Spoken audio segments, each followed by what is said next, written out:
Hello Banaras. भीड़ ने जिस तरीके से बनारस को दूसरा महाकुंभ बनाया है, इसे कभी भी भूला नहीं जा सकता। शहर बनारस की गलियां जिस तरीके से गुलजार हैं, नमो घाट से 80 घाट श्रद्धालुओं से जिस तरीके से भरा पड़ा है, या यूं कहें कि पटा पड़ा है, सचमुच अद्भुत है। दोस्तों, बनारस का हाल इस समय ऐसा है मानो हर कोई बनारस का होना चाहता है। बनारस के घाट से लेकर हर मंदिर पर आस्था का ऐसा सैलाब उमड़ा है मानो कण कण में बसने वाले शंकर सबके हो जाएंगे। सचमुच ये अद्भुत नजारा हर बनारसी के लिए कभी न भूलने वाला अनोखा पल है। आस्था के इस महासंगम में काशी, अयोध्या और प्रयागराज एक हो चुके हैं। गली, सड़क, मोहल्ला, चौराहा, होटल्स, मंदिर, हर जगह बस भीड़ ही भीड़ है। और बनारस ये भीड़ कोई आम भीड़ नहीं है। आस्था और श्रद्धा से लवरेज हर कोई सुख और शांति की तलाश में है। और बनारस आजकल का जो लाइफ है ना, उसका कटु सत्य भी यही है कि हर कोई सुकून पाना चाहता है। बदलती इस दुनिया में जहां कदम कदम पर बुरे अनुभव मिल रहे हैं, ऐसे में श्रद्धा और आस्था की तरफ मुड़ना लाजमी है। और बनारस आज के दिन से बेहतर कोई दिन हो ही नहीं सकता जब हम कुछ बेहतर शुरुआत करें। जी हां, बनारस छोटी सी अपने इस लाइफ में हमें क्या चाहिए? सुकून, शांति, अपनों का साथ और थोड़ा सा प्यार, यही हमारे लिए काफी है। तो लेकर महादेव का नाम एक नई शुरुआत करते हैं और खुद से ये वादा करते हैं कि अब से, आज से, अभी से जो भी करेंगे अच्छा और बेहतर करेंगे। तो महाशिवरात्रि की ढेर सारी शुभकामनाओं के साथ शुरू करते हैं morning number 1। So good morning Banaras. मैं हूं आपका यार, दोस्त और रेडियो हमसफर कमलेश। तो बनारस, हर हर महादेव।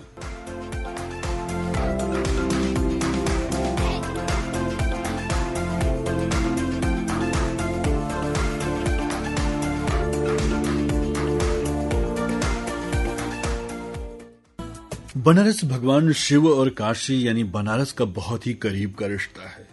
हम कह सकते हैं कि भगवान विश्वनाथ के बिना बनारस अधूरा है। बनारस को भगवान शिव की नगरी माना जाता है। वैसे तो बनारस में कई शिव मंदिर हैं, लेकिन महादेव काशी विश्वनाथ का मंदिर सबसे प्रसिद्ध है। 12 ज्योतिर्लिंगों में बाबा विश्वनाथ एक खास स्थान रखते हैं। मान्यता है कि भगवान शिव ने ही काशी की स्थापना की थी। मान्यता यह भी है कि भगवान शिव ने ही काशी को अपनी मनभावन नगरी बनाया था। महादेव के त्रिशूल पर टिका हमारा ये शहर पृथ्वी का सबसे पवित्र शहर माना जाता है। जी हां, बनारस महादेव का बनारस से विशेष लगाव है। लोग कहते हैं कि यहाँ कण कण में शंकर निवास करते हैं। मोक्ष की इस नगरी में भगवान विश्वनाथ खुद निवास करते हैं। और आज के इस विशेष दिन महाशिवरात्रि पर भगवान शिव की विशेष पूजा की जाती है। मान्यता है कि आज के दिन दान, पुण्य और भगवान शिव की पूजा अर्चना करने से महादेव जल्दी ही प्रसन्न हो जाते हैं। तो महाशिवरात्रि पर कैसे करें भगवान शिव को प्रसन्न, इस विषय पर बता रहे हैं मुख्य प्रबंधक श्री बैजनाथ मंदिर रमेश परिहस्त जी। आज शिव जी का विशेष पर्व और विशेष दिन है। साल भर में, प्रत्येक साल में तो तरह तरह का पुण्य फल देने वाला हर तरह का मुहूर्त होता है, लेकिन आज जो है 12 ज्योतिर्लिंग और शिव जी का यह विशेष दिन है। आज के ही दिन जो है बड़े बड़े तपस्वी ज्ञानी भगवान का स्मरण करते हुए और रात्रि जागरण करके शिव जी को प्रसन्न करते हैं और हर तरह का मनोकामना व फल की प्राप्ति कराते हैं। इसलिए शिव जी का जो है नक्तब व्रत करते हैं। दिन भर का व्रत और रात्रि भर का जो है 4 प्रहर का पूजन चलता है। विधि विधान के साथ दूध, दही, घी, मधु, शक्कर, पंचामृत से, दूध से रुद्राभिषेक, गन्ना रस से, गंगाजल से रुद्राभिषेक करते हैं। और यह 4 बार जो है चतुष्प्रहरी है जिसको कहते हैं, वह विधि विधान के साथ पूजन करते हैं। और यह इसमें जो करते हैं वह बहुत ही पुण्य फल के प्राप्त करते हैं। कहते हैं धर्म, अर्थ, काम, मोक्ष की प्राप्ति करते हैं शिव जी की आराधना करने से। हमारे भोले बाबा बड़ा ही दयालु हैं और हर तरह के मनोकामनाओं को पूर्ति करते हैं।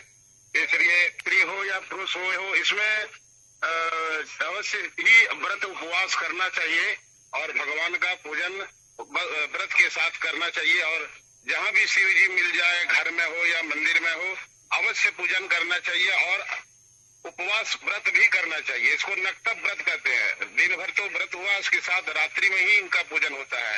कहा जाता है कि शास्त्र के अनुसार शादी भी शिव जी और माता पार्वती जी का आज ही के दिन हुआ था। इस तरह तो शिव जी 2 विवाह किए थे, एक सती माता के साथ जिनका अंग प्रत्यंग सब जगह गिरा था, वह शक्तिपीठ कहलाया, और दूसरा विवाह बड़ी ही तपस्या करके माता पार्वती जी ने शिव जी से विवाह किया था। वो ये महाशिवरात्रि का चतुर्दशी उसी में तो विवाह किए थे। तो इस तरह जो है जहाँ भी जो भी भक्त है शिव का, वह जहाँ भी मिल सके शिव जी का मंदिर या नर्मदेश्वर महादेव अपना घर में रह करके, नहीं यदि हो सके तो उपलब्ध इसी तरह शिव जी का आराधना करना चाहिए, उपवास करना चाहिए और नमः शिवाय का स्मरण करते रहना चाहिए, शिव जी का स्तुति करना चाहिए, प्रार्थना करना चाहिए। इससे बड़ा ही दयालु भोले बाबा दया के आधार पर सब प्रकार के आशीर्वाद प्रदान करते हैं। बनारस आज के दिन किस विशेष तरीके से पूजा अर्चना करनी चाहिए, इस विषय में बता रहे थे मुख्य प्रबंधक श्री बैजनाथ मंदिर रमेश परिहस्त जी। बनारस आज भगवान शिव का दिन है, जो हमें सिखाते हैं कि कैसे दूसरे का कष्ट हर लेना चाहिए, जो हमें बताते हैं कि कैसे अहंकार से दूर रहना चाहिए। भगवान शिव का पूरा जीवन ज्ञान और लाइफ का मंत्र सिखाता है। उनके गुणों की वजह से उनको देवों का देव महादेव कहा जाता है।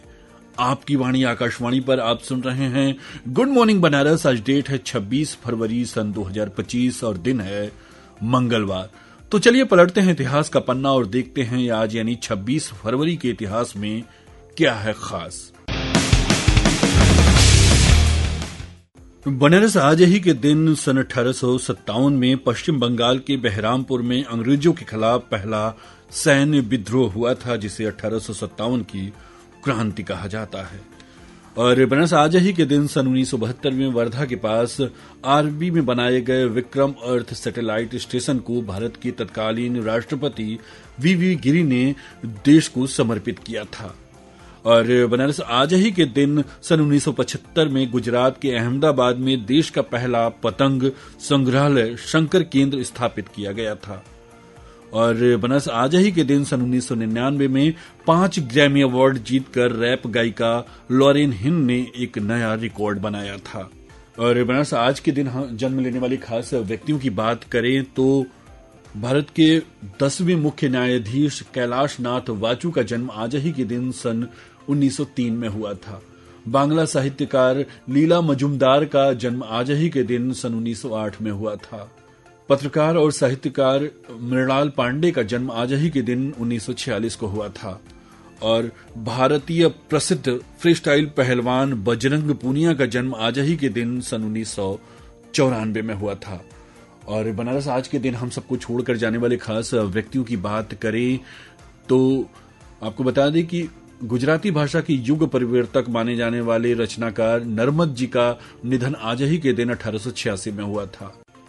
भारत की प्रथम महिला डॉक्टर आनंदी गोपाल जोशी जी आज ही के दिन हम सबको छोड़कर 1887 में चली गई थी।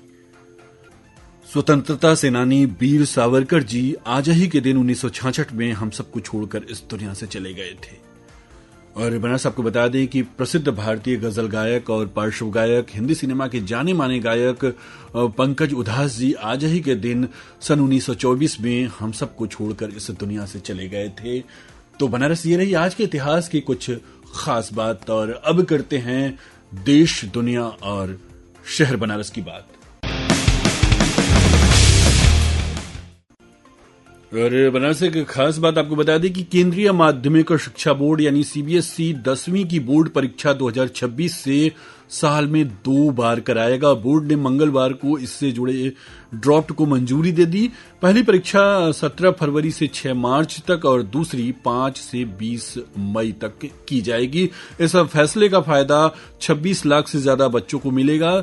साल 2025 के एग्जाम में 24 लाख से ज्यादा बच्चे बैठ रहे हैं। इस पैटर्न पर सेशन 2021-22 में एग्जाम ली जा चुकी है। इसके बाद फैसला वापस ले लिया गया था। बोर्ड ने यह फैसला बच्चों के एग्जाम स्ट्रेस को देखते हुए लिया है। केंद्रीय शिक्षा मंत्री धर्मेंद्र प्रधान जी ने कहा है कि जी की तरह 2 बार परीक्षा से बच्चों को मानसिक तौर पर फायदा होगा। एक बार स्कोर कम होने पर वह दूसरी बार उसे बेहतर कर सकेंगे। तो 2026 से सीबीएसई 10वीं की जो परीक्षा है वो 2 सेशन में ली जाएगी। और बनारस आपको तो पता ही है कि प्रयागराज में महाकुंभ 2025 आयोजित किया जा रहा है, जो आज अपने अंतिम पड़ाव पर पहुंच गया है। यहां पर करोड़ों श्रद्धालुओं की आस्था, अखाड़ों की दिव्यता और संतों के आशीर्वाद से इसे ऐतिहासिक बना दिया गया है। आज यानी 26 फरवरी को महाशिवरात्रि के पावन अवसर पर इसका अंतिम शाही स्नान किया जाएगा। महाकुंभ 13 जनवरी से आरंभ है, जिसमें 63 करोड़ से ज्यादा श्रद्धालुओं ने पवित्र त्रिवेणी संगम में आस्था की डुबकी लगाई। तो आज प्रयागराज का जो महाकुंभ का स्नान है वो समाप्त हो जाएगा। और बनारस आज श्रद्धा का, आस्था का सैलाब काशी विश्वनाथ में उमड़ चुका है। लोग घंटों से लाइन कतारों में खड़े हैं बाबा विश्वनाथ के दर्शन पाने को। और बनारस आपको बता दें कि काशी विश्वनाथ मंदिर का प्रसाद भी देश भर में स्पीड पोस्ट सेवा द्वारा लोगों को उपलब्ध कराया जा रहा है। इसके तहत मात्र 251 रुपए का ई मनी ऑर्डर प्रवर अधीक्षक डाकघर वाराणसी पूर्वी मंडल पिन कोड 221001 के नाम से भेजना होगा। ई मनी ऑर्डर प्राप्त होते ही डाक विभाग द्वारा तत्काल दिए गए पते पर स्पीड पोस्ट द्वारा प्रसाद भेज दिया जाएगा। भारतीय डाक सेवा के वरिष्ठ अधिकारी श्री कृष्ण कुमार यादव ने बताया है कि प्रसाद में श्री काशी विश्वनाथ ज्योतिर्लिंग की छवि, महामृत्युंजय मंत्र, श्री शिव चालीसा, 108 दाने की रुद्राक्ष की माला, बेलपत्र, माता अन्नपूर्णा से भिक्षाटन करते भोले बाबा की छवि अंकित सिक्का, भभूति, रक्षा सूत्र, रुद्राक्ष, मनका, मेवा, मिश्री का पैकेट इस प्रसाद में शामिल होंगे। डाक विभाग ने इस बात के भी प्रबंध किए हैं कि भक्तों के मोबाइल नंबर पर स्पीड पोस्ट का विवरण एसएमएस के माध्यम से मिलेगा। इसके लिए भक्तों को ई मनी ऑर्डर में अपना पूरा पता, पिन कोड और मोबाइल नंबर लिखना अनिवार्य होगा। तो बनारस अगर आप आज बाबा विश्वनाथ के दर्शन नहीं कर पा रहे हैं तो घबराने की बहुत ज्यादा जरूरत नहीं। ऑनलाइन आप दर्शन कर सकते हैं और प्रसाद भी आप स्पीड पोस्ट के माध्यम से पा सकते हैं। 251 रुपए का ई मनी ऑर्डर आपको करना पड़ेगा। पता आप एक बार फिर नोट कर लें।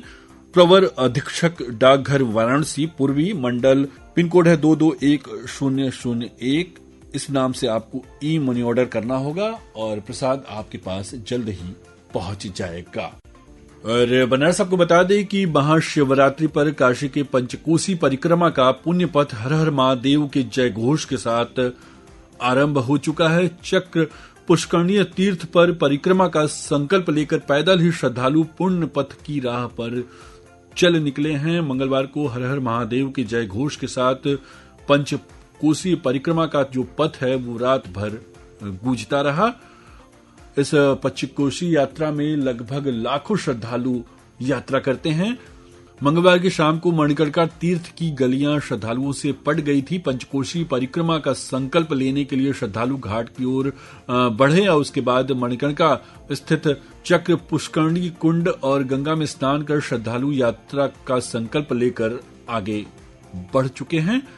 आपको बता दें कि पंचकोशी यात्रा के दौरान कुल 5 पड़ाव होते हैं। पंचकोशी परिक्रमा का पहला पड़ाव है कर्मदेश्वर। इसके बाद श्रद्धालु दूसरे पड़ाव भीमचंडी पहुंचते हैं। भीमचंडी के बाद तीसरे पड़ाव रामेश्वर और फिर वहां से शिवपुर पांचों पांडव के दर्शन पूजन के बाद यात्रा का अंतिम पड़ाव कपिलधारा होता है। कपिलधारा से मणिकर्णिका घाट पर पहुंचकर यात्रा पूर्ण होती है और इसके बाद श्रद्धालु संकल्प के साथ अपने घर वापस आते हैं। तो बहुत ही पुरानी मान्यता है कि अगर आप इस पंचकोशी यात्रा को करते हैं तो भगवान शंकर बहुत जल्द आपसे प्रसन्न होते हैं और आपकी इच्छित मनोकामना पूरी करते हैं।